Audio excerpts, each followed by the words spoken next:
Les capsules patrimoine de Saumur, ville d'art et d'histoire. Aujourd'hui, je vous amène à l'église de Varennes-sur-Loire. Dans ce village, mentionné pour la première fois en 931, il se trouvait une première église au plus tard au XIIe siècle.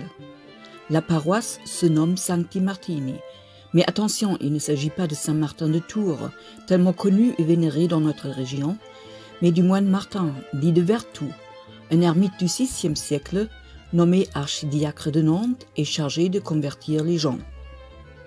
De l'église primitive reste encore la travée du clocher avec sa voûte à coupole nervée portée par 4 piliers massifs. Quelques détails, le lamier en dents de scie et les petits chapiteaux à feuillage. À la fin du XVe et au début du XVIe siècle, se font des gros travaux dans beaucoup de villages saumurois, et l'église de Varennes est quasiment reconstruite. L'abside et le voûtement du chœur sont refaits, ainsi que les bas-côtés. Vous pouvez encore observer les dates gravées dans les pierres. Au XIXe siècle, de nouveau des travaux. Après la reconstruction du portail en 1856, c'est l'architecte Émile Roffet qui refait la façade en ajoutant la rosace et restaure l'intérieur. Le plafond lambrissé de la nef est remplacé par des voûtes dont les clés montrent la date 1880, ainsi que les armoiries de l'évêque d'Angers, Monseigneur Frepel, et du pape Léon XIII.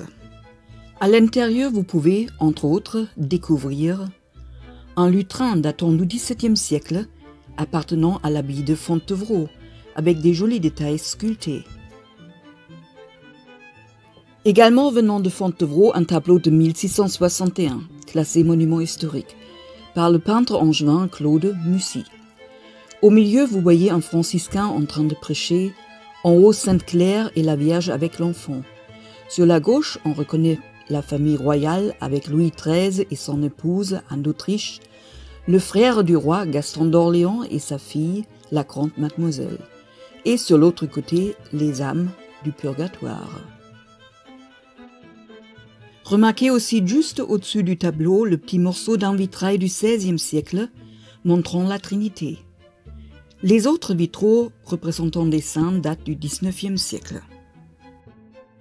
Et la fierté des Varennais, l'orgue du XIXe siècle, inscrite au monument historique en 1995. Récemment restaurée, elle vous invite à passer de bons moments musicaux.